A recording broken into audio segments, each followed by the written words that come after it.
সালামু আলাইকুম। Hello everyone. আশা করছি আপনারা সকলে ভালো আছেন।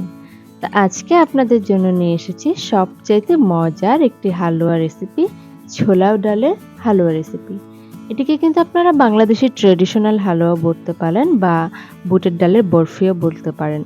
তো আমার কাছে মনে হয় এই হালুয়াটা কিন্তু সবচাইতে মজার এবং সবচাইতে জনপ্রিয় একটা হালুয়া।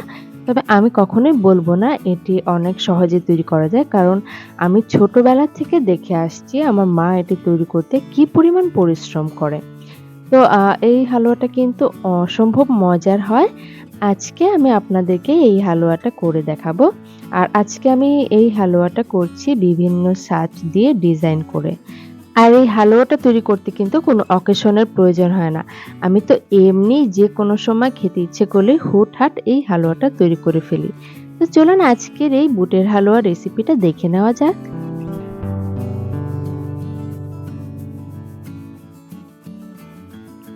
এই হালুয়াটা তৈরি করার জন্য কিন্তু ছোলার ডাল বা ছোলা বুটের ডালটা প্রয়োজন হয়।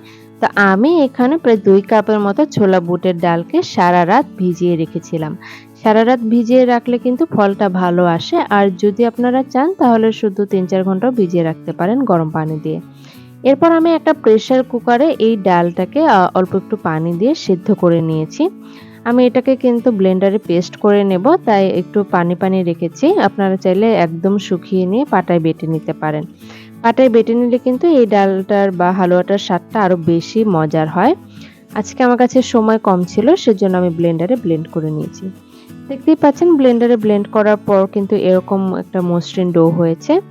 এখন চুলায় বসিয়ে দিচ্ছি একটা পরিষ্কার প্যান আর তাতে দিয়ে দিচ্ছি রান্নার সয়াবিন তেল। তেলটা দেওয়ার পর আমি এখানে দিয়ে দিচ্ছি আরেকটু পরিমাণে ঘি। চাইলে কিন্তু পুরা হালুয়াটা ঘি দিয়ে তৈরি করতে পারেন। এরপর ঘিটা একটু গরম হয়ে আসলে আমি সেখানে সেই ব্লেন্ড করে রাখা বুটের ডালের পেস্টটাকে দিয়ে দিচ্ছি। এটাকে এখন দিয়ে আমি একটা চামচের সাহায্যে কিন্তু ভালোভাবে নেড়ে ঘিয়ের সাথে ভেজে নেব। হালুয়াতে সুন্দর একটা ফ্লেভারের জন্য আমি এখানে দিয়ে দিচ্ছি দারচিনি, তেজপাতা আর আমি কিন্তু অল্প একটু পরিমাণে সাদা এলাচের গুঁড়া ব্যবহার করেছি, যেটা ভিডিওতে স্কিপ হয়ে গিয়েছে। এবারে চামচের সাহায্যে নেড়ে চেড়ে কিন্তু হালুয়াটাকে ভালোভাবে ভেজে নিচ্ছি। আর এখানে কিন্তু হালুয়া থেকে অলরেডি অনেকটা পানি বের হয়েছে। হালুয়াতে ঘিয়ের সঠিক পরিমাণটা হচ্ছে প্রতি ১ কেজি পরিমাণ হালুয়ার জন্য প্রায় ১ কাপের মতো ঘি ব্যবহার করতে হবে। আমি কিন্তু শেষের দিকে আরো একটু ঘি ব্যবহার করব, তাই শুরুতে কম দিয়েছি।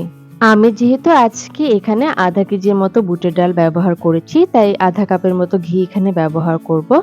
আপনারা কিন্তু চাইলে আরেকটু কমিয়ে বাড়িয়েও নিতে পারেন। এটা সম্পূর্ণ আপনাদের টেস্টের উপর ডিপেন্ড করছে। এখন আমি হালুয়াতে দিয়ে দিচ্ছি স্বাদমতো চিনি। চিনির পরিমাণটাও আমি বলব না, এটা কিন্তু আপনারা আপনাদের স্বাদ অনুযায়ী দিতে পারেন।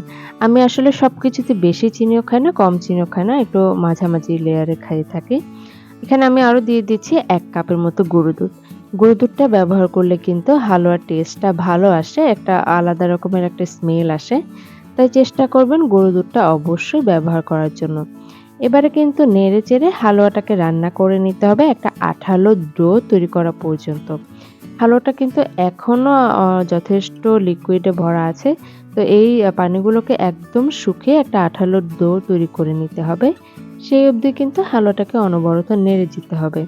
তো আমার প্রায় ১ থেকে ১.৫ ঘন্টা সময় লেগেছে হালুয়াটাকে ভালোভাবে নেড়েচেড়ে তৈরি করার জন্য।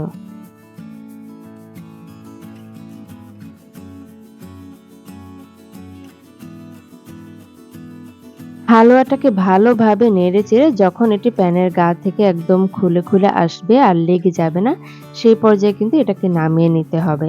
আর এখানে আমি আজকে হালুয়াটা তৈরি করার জন্য কিছু সাজ নিয়ে নিয়েছি। এগুলো কিন্তু দেখতে অনেক সুন্দর হয়। চাইলে আপনারা এই সাজ দিয়ে সন্দেশও তৈরি করে নিতে পারেন। তো এই সাজগুলোর গায়ে এখন আমি একটু ঘি লাগিয়ে নিচ্ছি। প্রতিবার কিন্তু হালুয়াটা তৈরি করার পর আমি ঘি লাগিয়ে এর পরের বার আবার তৈরি করে নেব। তো প্রথমে ঘিটা লাগিয়ে সাজগুলো পুরো অংশ মেখে নিচ্ছি। এতে কি হবে হালুয়াটা কিন্তু আর সাজের গায়ে লেগে যাবে না। জাস্ট একটু টান দিলেই উঠে আসবে।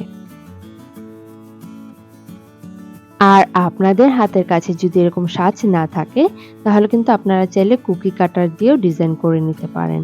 এছাড়া যদি সেটিও না থাকে, আপনারা ছুরির সাহায্যে জাস্ট বরফি শেপে কেটে নিতে পারেন। এখন আমি যে হালুয়াটা নামিয়েছি চুলা থেকে, সেটিকে এরকম হাতে সাহায্যে গোল করে নিচ্ছি। এরপর আমি এভাবে চেপে, চেপে সাঁচে বসিয়ে দিচ্ছি।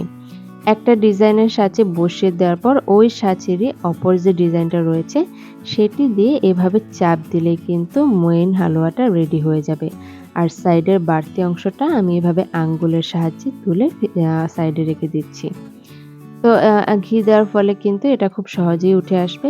দেখতেই পাচ্ছেন কতটা সুন্দর একটা ডিজাইন হয়েছে, পান পাতা ডিজাইন। এখন আমি একটা টুথপিকের সাহায্যে জাস্ট সাইড দিয়ে একটু খোঁচা দিলে এটা বের হয়ে যাবে।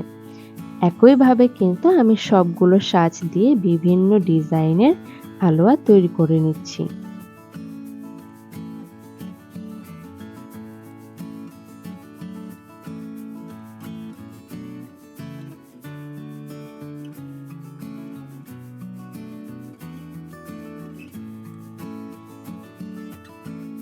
দেখতেই পাচ্ছেন আরো একটি সূর্যমুখী ডিজাইন আমি তৈরি করে নিলাম।